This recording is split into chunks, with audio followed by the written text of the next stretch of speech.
नमस्कार, आप देख रहे हैं 4 PM और मैं हूं अभिषेक मिश्रा। देखिए 2025 के बिहार विधानसभा चुनाव से पहले क्या आरजेडी के सामने ये चुनौती है कि मुस्लिम वोट बैंक को फिर से साधना, मुस्लिम वोट बैंक का जो नुकसान हुआ है, जो डैमेज हुआ है, उस डैमेज को कंट्रोल करना, डैमेज कंट्रोल की कवायद आरजेडी के लिए ये चुनौती है। और यह भी सवाल है कि बिहार विधानसभा के उपचुनाव के जो नतीजे आए हैं, बेलागंज का जो नतीजा रहा, जो रामगढ़ का नतीजा रहा, जो इमामगंज का नतीजा रहा, क्या उससे ये माना जाए, और ख़ासकर बेलागंज की सीट मुस्लिम बहुल सीट आप उसको कह सकते हैं, 62,000 मुसलमानों की आबादी, और वहाँ आरजेडी अपनी सीट हार गई। आरजेडी का गढ़ उससे छीन गया, जो 34 सालों से आरजेडी का अभेद किला माना जा रहा था।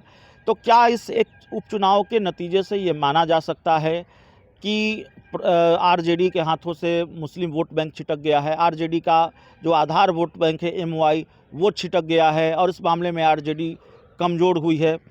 देखिए कई फैक्टर हैं जिसकी चर्चा हम करेंगे, और इसी सवाल पर चर्चा करेंगे कि क्या आरजेडी के लालू यादव का जो एमवाई समीकरण है वो छिटक गया है, पूरी तरह से छिटक गया है हम ये नहीं कहेंगे, और छिटका भी है कि नहीं छिटका है ये सवाल है। सिर्फ एक सीट के नतीजों से ये आकलन बड़ा मुश्किल है, इस गणित को समझना थोड़ा मुश्किल है।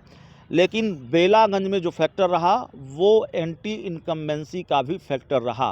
बेलागंज उपचुनाव का जो नतीजा रहा उसमें एक फैक्टर, महत्वपूर्ण फैक्टर यह भी रहा कि आरजेडी के जो उम्मीदवार थे, आरजेडी सांसद सुरेंद्र यादव के बेटे विश्वनाथ यादव, उनको लेकर लोगों में नाराज़गी, सुरेंद्र यादव को लेकर लोगों में नाराज़गी, एंटी इनकम्बेंसी फैक्टर, और इसको और मजबूत किया, इसको और भुनाया एक तरह से जेडीयू ने। दूसरी तरफ जेडीयू ने यादव कार्ड खेला। आपको याद होगा कि 2019 का लोकसभा चुनाव हो या 2024 का लोकसभा चुनाव हो, नीतीश कुमार ने एक बड़ा नायाब प्रयोग किया।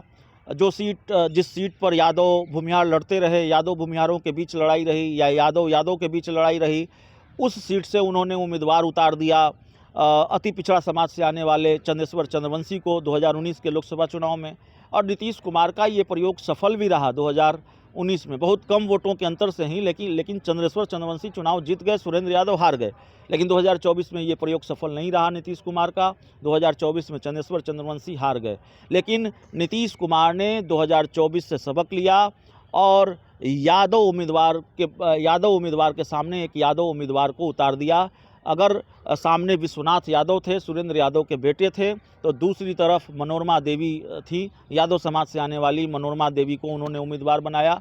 तो जाहिर है यादव वोटरों में बिखराव होना था, यादव वोटरों में बिखराव हुआ, और यादव वोटरों में बिखराव हुआ, विश्वनाथ यादव को लेकर लोगों में नाराज़गी, तो और प्रशांत किशोर ने भी थोड़ा बहुत खेल ख़राब किया, कुछ मुस्लिम वोट उनके साथ जुड़े, तो जाहिर तौर पर इसका नुकसान आरजेडी को उठाना पड़ा।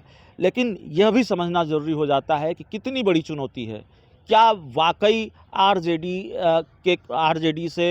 के वोट बैंक से मुस्लिम वोट बैंक अलग हो गया है और यादव वोट बैंक अलग हो गया है? क्या बड़ा नुकसान हुआ है? बेलागंज के नतीजों से ये मान लिया जाना चाहिए।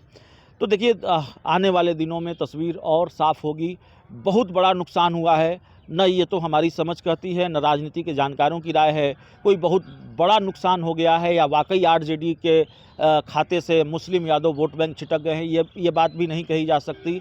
लेकिन तेजस्वी यादव के लिए खतरे की घंटी ज़रूर बजी है। मुख्यमंत्री उनको बनना है, सीएम उनको बनना है, और लालू यादव की जो जमा पूंजी है मुस्लिम यादव वोट बैंक, और इसके साथ ही बहुत आंशिक रूप से ही सही लेकिन कुशवाहा वोटरों को भी जोड़ा है, तो लालू यादव न सिर्फ अपना वोट बैंक बचा कर रख पाए, बल्कि दूसरे जो वोट बैंक है, जो बीजेपी का वोट बैंक है, खासकर जेडीयू का वोट बैंक है, कुशवाहा वोट बैंक, उसको भी अपने साथ जोड़ लिया है। इस जमा पूंजी को तेजस्वी यादव अगर बरकरार नहीं रख पाएंगे आगे, तो बहुत मुश्किल होगी, 2025 की राह आसान नहीं होगी।